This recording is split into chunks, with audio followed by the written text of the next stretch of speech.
Hey everyone, Kyle Mike here from MLive.com, joined by Justin Rogers. We are, I think, here to eat just a little bit of crow, Justin. I'm just going to be nibbling on the scraps. As always, I'm eating a little bit more crow than you. But the Lion, you predicted the Lions to go 9-7 this year. I predicted them to go 8-8, and here they are halfway through the season with 6 wins. And I think we're both recalibrating a little bit the way we see this team and this season playing out. 8 games to go. How do you see the Lions finishing? I think 4-4 is probably the most realistic, and this is a team that really could win 5 games down the stretch.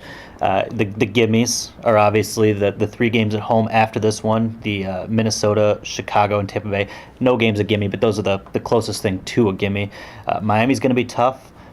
I don't think there's any chance they win on the road in Arizona and New England. So you're looking at one of those last 2 weeks, Chicago and Green Bay. I think are going to be 2 winnable games, and I think they'll get at least one of them. 10-6, huh? 10-6. Homer. No, yeah. I see it the same way. Maybe slightly different, but the next 3 games are absolutely brutal. Miami, Arizona, and New England. Those teams are great this year. 2 of those are on the road in Arizona, in Boston. The Pats and the Cardinals are pretty tough at home. I don't think they've lost a game, either one, this year at home. I don't know how many times I've referenced this. Tom Brady is 88-14 at home. Is that good? It's the greatest. It's the greatest quarterback record at home in the Super Bowl era.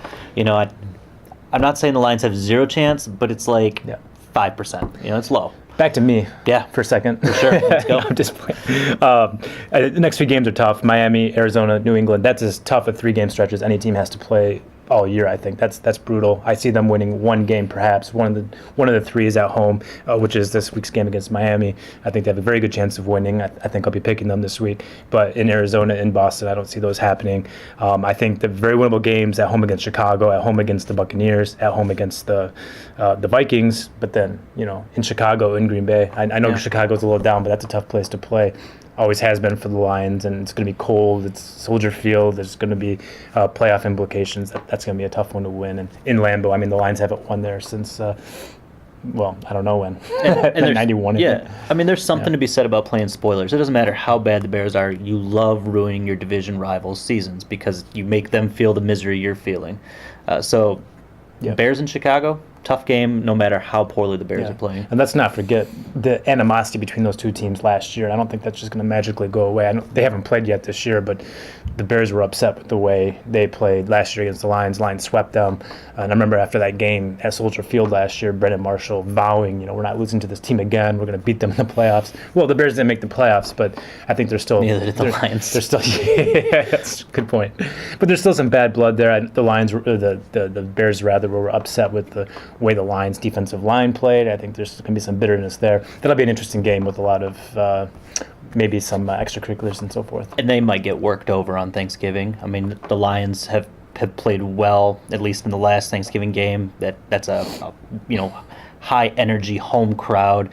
They might beat the Bears soundly and fuel that animosity even further. Lambeau.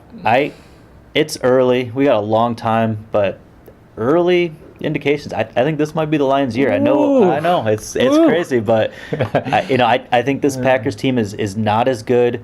I think the confidence Jim Caldwell's got in this group right now, they've got to get over their own mental hurdle. But I think this could be the year, assuming that the pieces stay healthy the way they have. I'm not sure what you're drinking, but I'll have one of those. Yeah, I don't see it happening. It could happen. It's got to happen at some point, right? At some point, right? But I'm not going to predict a game based off it has to happen at some point. I take it year to year, and Packers are a good team. They're playing at home. It's going to be frigid. I just don't see it happening for the Lions. Not the way this team is constructed, but you never know. Yeah, we'll talk about it again in 6-7 weeks. Yeah, it seems like a long ways away. It could a lot could depend too on Calvin Johnson. Sure. The Lions haven't had him healthy much this year, and he's supposed to be back this week, and I expect him to be. I know you do as well. But 8 weeks from now, there's just no telling how healthy he'll be. If he is available and he is healthy, maybe the Lions do have a shot. Who knows? Right. Predictions are stupid because football's an injury-riddled game. Yeah. Somebody serious could get hurt for either roster at any time. So hey, I picked them 8-8, you picked them 9-7, and here they are 6-2. So what do we know? Just scratch everything we just said, take it with a giant grain of salt. But we see a good finish from the Lions, and I think we both see playoff bids. Yeah. Well, unless they get bumped on a playoff tiebreaker. Yeah. It'll be close. they're playing meaningful games in November, and I think that's all you can really say at this point. And it should be a fun Absolutely. finish. Yep. For Dustin Rogers, I'm Kyle Meinke. We are MLive. Keep it right here.